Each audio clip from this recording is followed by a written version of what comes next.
Don César Sabas, muy buenos días. Buenos días, doctor Londoño. Bueno, hay un fenómeno que parece un fenómeno muy distante y muy lejano y que no es. Aquí en este planeta globalizado, lo que pasa en un sitio repercute en todos los demás. ¿Qué es lo que está pasando en Bielorrusia? ¿Por qué no nos lo explica? Bueno, en Bielorrusia es un pequeño país de 200.000 kilómetros cuadrados aproximadamente y 9,5 millones de habitantes, que queda justo al lado de Rusia. Hay que decir que Bielorrusia es la Rusia blanca, literalmente. O sea, que es un país sociológicamente y geográficamente muy, muy unido a Rusia, históricamente. Y tienen un dictador desde el año 94 que convoca elecciones cada cierto tiempo, las cuales son evidentemente fraudulentas, con resultados escandalosos, siempre gana por encima del 80%. Y en esta oportunidad, pues volvió a convocar a unas elecciones fraudulentas, en las cuales ya todo el mundo sabía bajo qué condiciones, y volvió a dar un resultado de más del 80% de los bielorrusos supuestamente apoyándolo y votando por la reelección de este dictador. Y pues asombrosamente la oposición bielorrusa se ha abocado a las calles a exigir el fin de la dictadura. El programa de la oposición, liderado por la señora Tijanóvskaya, era muy simple, llegar al poder y convocar elecciones enseguida, pero unas elecciones limpias, libres, y que eso fuera el paso hacia la democracia. La respuesta de Lukashenko ha sido pues la represión, porque él evidentemente no quiere dejar el poder por nada de este mundo. ¿Y qué apoyo internacional tiene Lukashenko? ¿Quién lo acompaña y quién acompaña a la oposición que está en la calle sometida a los tanques de guerra que ha sacado Lukashenko para protegerse? ¿Cómo es ese ambiente internacional frente a Lukashenko? A la oposición la apoya diplomáticamente la Unión Europea y evidentemente Occidente.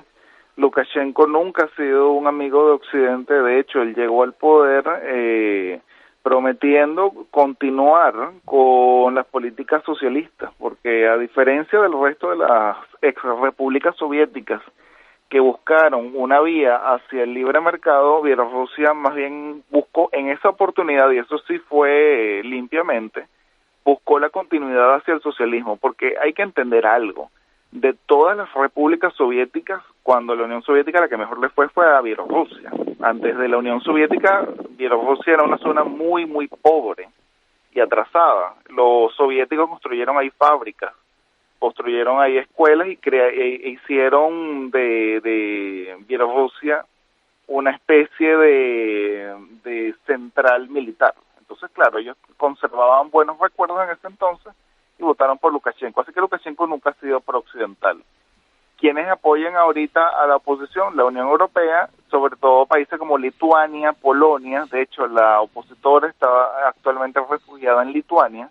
Es decir, generalmente los países de la Unión Europea que antes eran comunistas, que antes estaban bajo el yugo de la Unión Soviética, por supuesto que apoyan a la oposición bielorrusa porque tienen de alguna forma una empatía mucho mayor que puedan tener los países de la Europa occidental.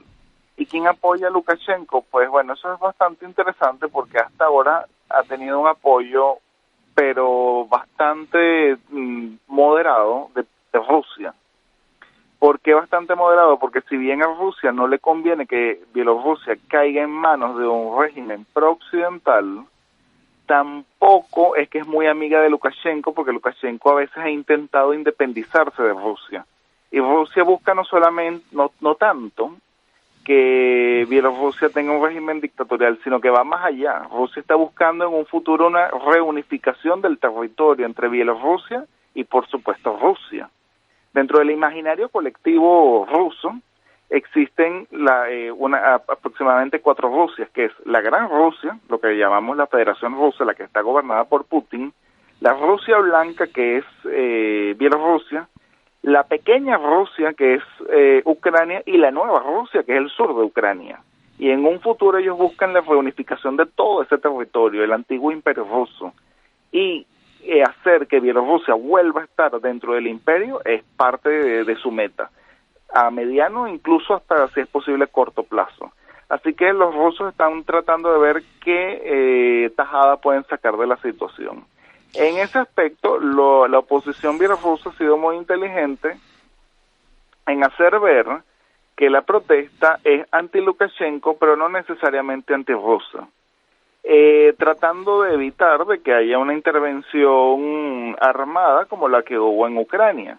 Y eso es una jugada que les puede servir, porque ya se vio en el pasado en Armenia, otro país aliado de Rusia y que siempre ha estado dentro de la esfera de influencia rusa. Cuando la gente salió a la calle pidiendo democracia, los rusos no intervinieron porque comprendieron de que no necesariamente la democratización del país sería un país antirruso. Y cuando derrocaron el régimen y llegaron al poder, incluso están cambiando la constitución para hacer una Armenia verdaderamente democrática, el más propio estilo de las democracias occidentales, pero han mantenido los lazos con Rusia, así que pues no hubo una intervención en apoyo a la dictadura armenia, y es lo que esta vez está tratando de jugar la oposición en Bielorrusia. Bueno, no hay muchas cosas nuevas en el mundo. Fíjese usted que estos dictadores que ganan siempre las elecciones por resultados abrumadores han sido la constante en muchos pueblos en muchos momentos. Los países comunistas eran expertos en ganar elecciones con el 98% de la votación. Eso hay que recordarlo. Y eso fue el sistema estalinista, el sistema soviético, vigente durante ¿cuántos años? ¿Cuándo perdieron unas elecciones? ¿O cuándo las perdió Mao en China? ¿Cuándo tuvo siquiera una oposición fuerte y grande? Nunca. Las elecciones se deben ganar con más del 95% de los votos. Antes, Lukashenko me parece que está muy limitado, ¿no es cierto? Pero es la misma historia. Y la historia de los tanques, usted habla ahora de la invasión a Armenia y de la invasión a Ucrania. ¿Y qué tal la invasión a Checoslovaquia con los tanques soviéticos? Y la invasión a Hungría, la del año 55-56, la de Checoslovaquia en el año 68. Eso es una constante. Cosas muy nuevas en la historia no hay, don César. Bueno, es que los comunistas hicieron solamente unas elecciones limpias en la historia, que fue cuando llegaron los bolcheviques al poder en Moscú, en manos de Lenin, y ellos hicieron unas elecciones limpias y perdieron abrumadoramente ante los mencheviques. O sea, los rusos nunca votaron por los comunistas. Y como perdieron, abolieron esas elecciones, las desconocieron y se fueron a las armas. A partir de ahí han hecho elecciones como a ellos les gustan, ganando con el 90 y tanto % de los votos. Y aquí en América, aquí en nuestra vecindad, tenemos un tirano que también quiere elecciones y las quiere, y ya está importando las máquinas adecuadas con los resultados adecuados para ganar con el 95, con el 98%. Ese tiranuelo se llama Maduro, que es además discípulo de los Castro, que también ganan siempre las elecciones y el Partido Comunista Cubano manda como le da la gana en Cuba. Es una receta bastante vieja, don César. Dígame. Y que de paso es amigo de Lukashenko. Pero por supuesto, de Lukashenko y de los iraníes y de Kim Jong-un. Esa es la nueva fórmula del mundo comunista, porque el comunismo se acabó, pero los comunistas no. Alguien lo dijo, ¿no? Ni el estilo comunista de manejar las cosas. Y entonces, ¿qué va a pasar con Bielorrusia? Pues usted no tiene bola de cristal para adivinarlo, pero la historia tiene cierta lógica. ¿Qué va a pasar con Bielorrusia?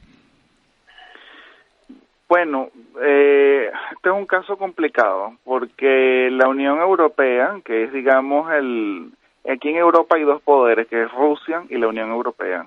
Y la Unión Europea va a mantenerse muy cauta con el tema de Bielorrusia porque no se puede meter verdaderamente. No es por una cuestión de cobardía, sino de intereses. Aquí en la Unión Europea hay dos poderes, y es el núcleo de la Unión Europea, que es París y Berlín. Son ellos los que deciden.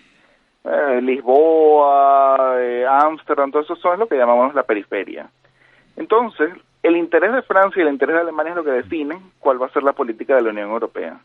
Ni a Francia ni a Alemania le interesaba meterse militarmente en Ucrania, por eso no lo hizo. Pero a Rusia sí le interesaba.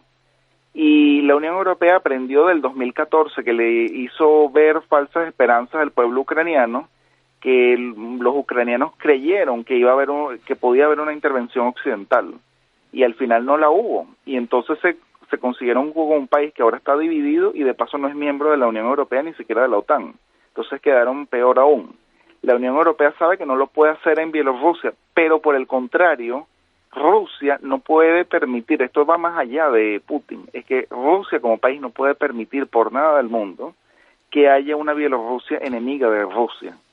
No solamente por el contexto sociopolítico, histórico y la unión que tienen estos dos pueblos, sino porque entre Bielorrusia y Rusia no hay ninguna frontera natural. Es decir, un tanque puede ir desde Minsk, que es la capital de Bielorrusia, y llegar hasta Moscú sin ningún tipo de obstáculo. Por eso es que Rusia ha sido tan invadida históricamente, porque es un país que no tiene fronteras naturales. Es muy fácil invadirla. Ahora, que puede ser que es muy difícil salir, eso es otra cosa, pero es muy fácil entrar. Así que por eso los rusos siempre buscan que los países aledaños, y sobre todo los que están tan cerca de la capital como Bielorrusia, no cuenten con regímenes enemigos. Así que por eso es que es tan delicada la situación en Bielorrusia, porque si los rusos sienten que puede haber ahí un sistema antirruso, ahí sí pueden intervenir en favor de Lukashenko o de quien sea.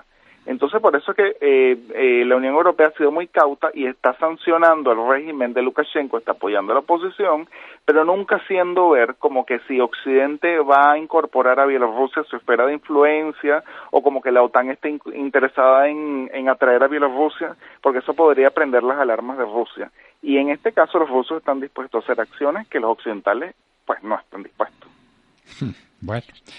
Más claro no canta un gallo, más preciso que ese diagnóstico que usted tiene de la situación no es posible. De manera que le agradecemos inmensamente y esperamos que nos tenga paciencia y que lo volvamos a llamar para que nos cuente qué desarrollo tiene este tema apasionante. Bielorrusia. Cuando ustedes gusten.